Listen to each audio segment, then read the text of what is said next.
కూటమి ప్రభుత్వ హయాంలో భూ సంస్కరణలు ప్రజలకు నిరాశ మిగిల్చాయని మాజీ రెవెన్యూ శాఖ మంత్రి ధర్మాన ప్రసాదరావు తెలిపారు.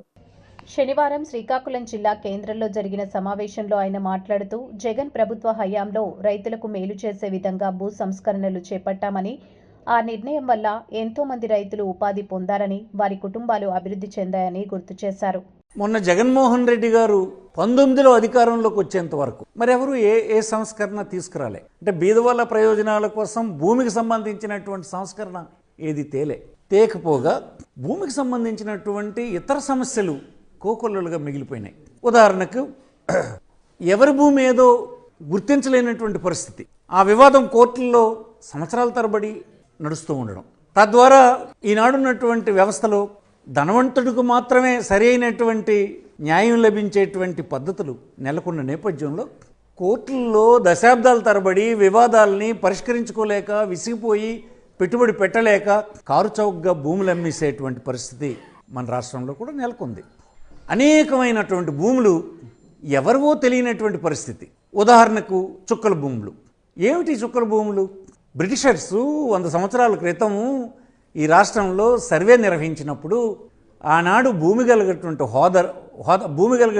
కలిగినటువంటి రైతు తెలియకో అమాయకత్వం వలనో ఆబ్సెంట్ అవ్వడం వలనో వారు సర్వే చేసినప్పుడు చుక్కలు పెట్టేశారు. ఆ భూమి ఎవరిదో తెలియక. అదంతే. అప్పటి నుంచి మళ్ళీ సర్వే జరగలేదు. చుక్కల భూములని ఆ భూములేమో ఎవరికి హక్కులు ఇవ్వబడలేదు, ఆ ఆస్తి మీద ప్రభుత్వం బ్యాంకులు ఎలాంటి రుణాలు ఇవ్వబడలేదు, అలాగ ఉండిపోయినాయి. అలాగలే లంక భూములు. లంకల్లో ఇచ్చినటువంటి భూములకి పట్టాలు ఇచ్చే పరిస్థితి లేదు. ఆ రైతే గడిచిన కొన్ని దశాబ్దాల నుంచి దాన్ని పండించుకుంటున్నాడు, వాళ్ళకి పట్టాలు ఇవ్వరు. ఇలాంటివేవి పేదవాళ్ళకు సంబంధించినటువంటి నిర్ణయాలు మళ్ళీ మధ్యన జరగల. ఆ ముందు జరిగినటువంటి పేదవాళ్ళకు జరిగినటువంటి రెవెన్యూ సంస్కరణలో పేదల వైపు ఇచ్చినటువంటి సంస్కరణలు ఏవైతే దాని తర్వాత ఎవరు ఏమి చేపట్టలే. 19లో ఏర్పడినటువంటి జగన్మోహన్ రెడ్డి ప్రభుత్వం, అంటే మేమందరం క్యాబినెట్లో ఉన్నటువంటి ప్రభుత్వం, మళ్ళీ పెద్ద ఎత్తున రెవెన్యూ సంస్కరణల్ని చేపట్టింది.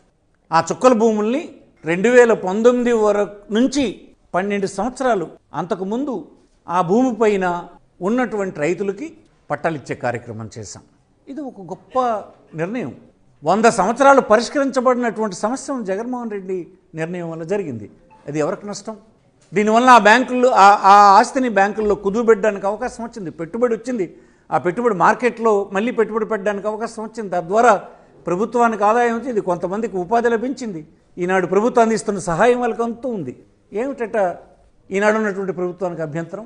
ఆ నిరుపేద నిలుపుకునే పరిస్థితి లేదు కనుక 54లో అమ్ముకోవడానికి వీల్లేదని చెప్పారు. 77లో ప్రొహిబిషన్ ఆఫ్ ట్రాన్స్ఫర్ యాక్ట్ని తెచ్చి అమ్మడానికి కొనడానికి వీల్లేదని పెట్టారు. కానీ ప్రభుత్వ ఆలోచన మాత్రం అన్ని హక్కులతో కలిపి వాడి హోదా పెంచాలన్నదే ఒరిజినల్ ఆలోచన ఆనాడు ఉన్నటువంటి ప్రభుత్వం. 52 తర్వాత ఈవేళ, అంటే 19లో ఏర్పడినటువంటి ప్రభుత్వం అనేక ప్రాంతాల నుంచి ఇప్పుడు మేమందరం భూమి పొందినటువంటి బీదవాళ్ళందరం పిల్లలను చదువుకునే అవకాశం వచ్చింది. ఈ 70-80 సంవత్సరాల్లో అనేక ఉపాధి మార్గాలు వచ్చాయి. దానికి పెట్టుబడి అవసరం పడుతుంది. మా దగ్గర ఉన్నటువంటి భూమి కేవలం వ్యవసాయం తప్ప ఇతర అవసరాలకు పనికిరావడం లేదు. మాకు అది అమ్ముకోవడానికి అవకాశం ఇస్తే అవసరమైన దగ్గర అమ్ముకుని